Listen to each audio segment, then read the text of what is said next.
আসসালামু আলাইকুম দর্শক, খালার কাছ থেকে আজকে কচুর ফুল কিনে নিলাম। আর এই কচুর ফুল দিয়ে খুব দারুণ একটি রেসিপি শেয়ার করব আপনাদের সাথে। কচুর ফুলের দাম কত? কচুর ফুলের দাম 50 টাকা। এবার কচুর ফুলগুলোকে আমি সুন্দর করে কেটে নেব। এর ভিতরে যেই ফুলটা দেখা যায় এটা খাওয়া যায়? না, এটাকে এভাবে ফেলে দিতে হবে, কারণ এটাই হলো বিষাক্ত জিনিস, এটা থাকলেই এগুলো চুলকায়। এবার এই ছোট ছোট করে টুকরো করে কেটে নিতে হবে। আর এই ফুলের ভিতরে ভালো করে চেক করে নিতে হবে, এর ভিতরে কিন্তু লাল বড় পিঁপড়া থাকে অথবা পোকামাকড়ও থাকতে পারে। এগুলো কেটে ধুয়ে নিতে হবে, তাই না? হ্যাঁ, এভাবে এই যে ছোট ছোট করে টুকরো করে কেটে নিয়েছি সবগুলো ফুল ডাঁটা। আর এই ভেতরের এগুলো আমি ফেলে দিয়েছি। এই যে ছোট ছোট বীজ, এগুলো কিন্তু খুবই চুলকানো জিনিস। এবার এটা রান্না করার জন্য একটা মশলা পেস্ট করব। নিয়ে নিচ্ছি কাঁচামরিচ, সরিষা, নিয়ে নিলাম চীনাবাদাম। এগুলো কি পাটায় বেটে নেওয়া যাবে না? হ্যাঁ, পাটাও নেওয়া যাবে, আর ব্লেন্ডারে জারও ব্লেন্ড করে নেওয়া যাবে। এবার ভাজি করার জন্য চুলাতে দিয়ে দিলাম তেল, আর নিয়ে নিচ্ছি রসুন বাটা, দিয়ে দিলাম লবণ। এগুলো দিয়ে ভালো করে একটু ভেজে নেব। এরপর যেই মশলাটা পেস্ট করেছি এটা দিয়ে দেব।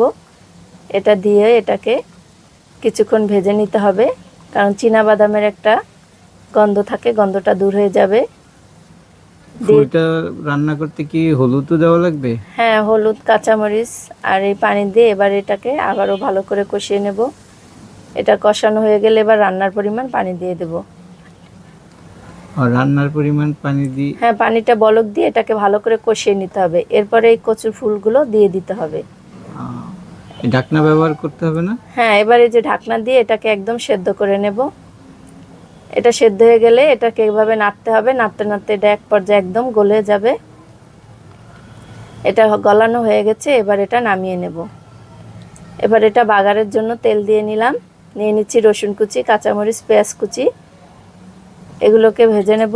আর এখানে আমি ছোট চিংড়ি ব্যবহার করব, তাই কিছু ছোট চিংড়ি নিয়ে নিচ্ছি। চিংড়ি মাছ না দিলে কি রান্না করা যাবে না? হ্যাঁ, চিংড়ি মাছ ছাড়াও রান্না করা যাবে। নিয়ে নিলাম কিছুটা আস্ত জিরা, এগুলো দিয়ে এবার ভালো করে ভেজে নেব। এগুলো ভাজা হয়ে গেলে কচু ফুলটা দিয়ে দেব। এবার ঢাকনা দিয়ে ঢেকে রাখবো সুন্দর একটা ফ্লেভারের জন্য। কতক্ষণ পর্যন্ত রান্না করতে হবে? এটা সেদ্ধ হয়ে গলে আসলেই যার যতক্ষণ সময় লাগে, তবে এটা কাছে থেকে রান্না করতে হয়, তাহলে এটার খেতে ভালো হয়। এই যে দেখো, তৈরি হয়ে গেল আমাদের আজকের কচুর ফুল। আপনারা কে কীভাবে তৈরি করে খান কমেন্ট করে জানাবেন। ভালো লাগলে অবশ্যই তৈরি করে খাবেন।